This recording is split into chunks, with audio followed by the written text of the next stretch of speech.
Hey there, welcome to IcyBreeze. My name's Justin, and I'm here to just take you through a quick 5 tips on staying safe and cool this summer while you do whatever it is that you do.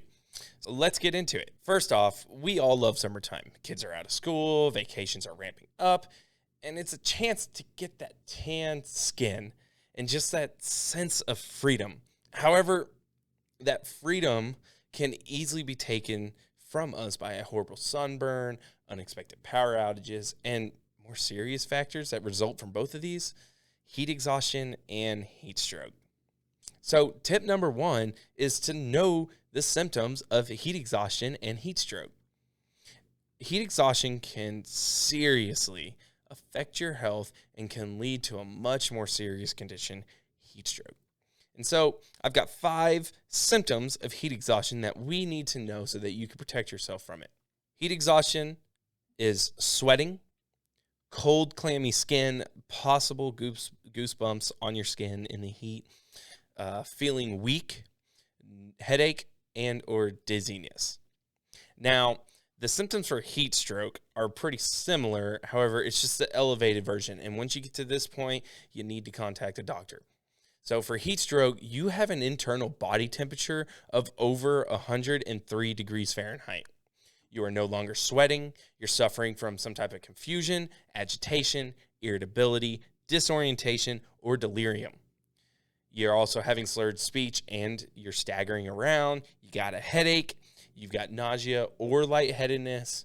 You have flushed and or reddened skin. And you got rapid or fast breathing and or heart rate.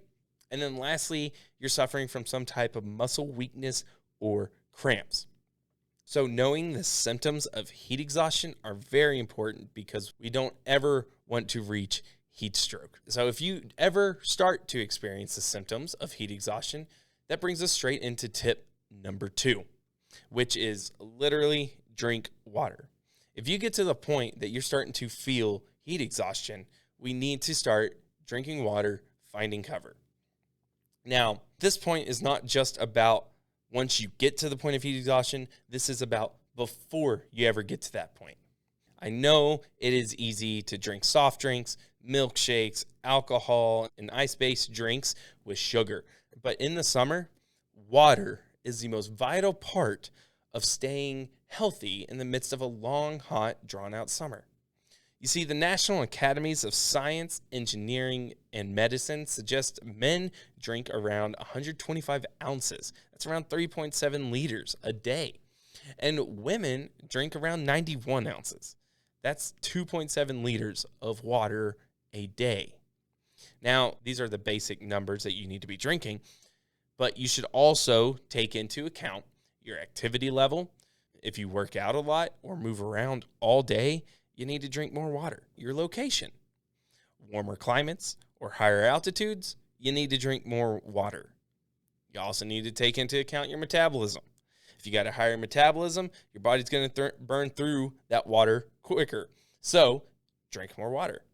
And lastly, we also got to think about our size. The more you weigh, the more water your body tends to need. So, moral of the story, drink water. Tip number 3, wear correct clothing, especially if you are outside for hours on end.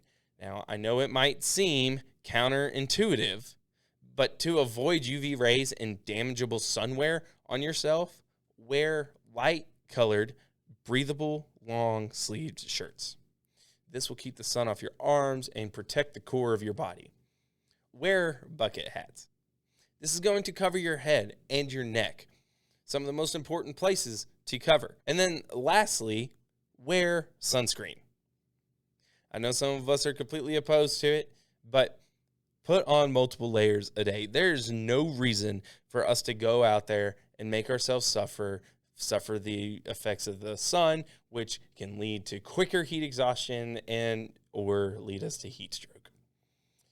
Tip number 4, this is probably one of the most important tips that we have on here. Plan your day. Be prepared and aware for when you are outside at the hottest moments of the day. Know when you will need water, know when you will need cover, and know when you're going to need air conditioning. And the best part about this leads us right into tip number 5. Take the time to cool down. So if you're planning your day out, know when you're going to need to cool down. If you're outside at the hottest parts of the day, I think it only makes sense to take the time and cool down. And so following our last point, knowing when you are outside, this is also about knowing where to go. Know where to find shade, know where to get water, and know where to get into the air conditioning. Not knowing where to find these things can put you in a very serious bind that can lead to serious conditions. So that's our 5 tips. However, I do want to give you one bonus tip. As you know, we're IcyBreeze, and we've already done a lot of this thinking for you. With the IcyBreeze, you get the ability to have a cooler, but you also have an AC unit on top of that. So with the cooler, you have a place to put your water. Tip number 4 and 5, and know when and know where to get your water. It also gives you a place to have an air conditioning unit that's right beside you. All you have to worry about is finding cover. Use the IcyBreeze to cool down when you're doing whatever it is, whether you're working, whether you're playing, whether you're at the beach, whether you're camping. It doesn't matter. Whatever it is you do, the IcyBreeze will be perfect for you to use it as a tool to stay safe and cool this summer for no matter what it is that you do. So these are our 5 tips for staying cool and having the best summer that you can with none of the danger that comes from that freedom. If you like this video, subscribe to us and hit that notification bell so you can see when these videos come out so that you can be prepared this summer to stay safe and cool. All right, we all have a good one. Peace.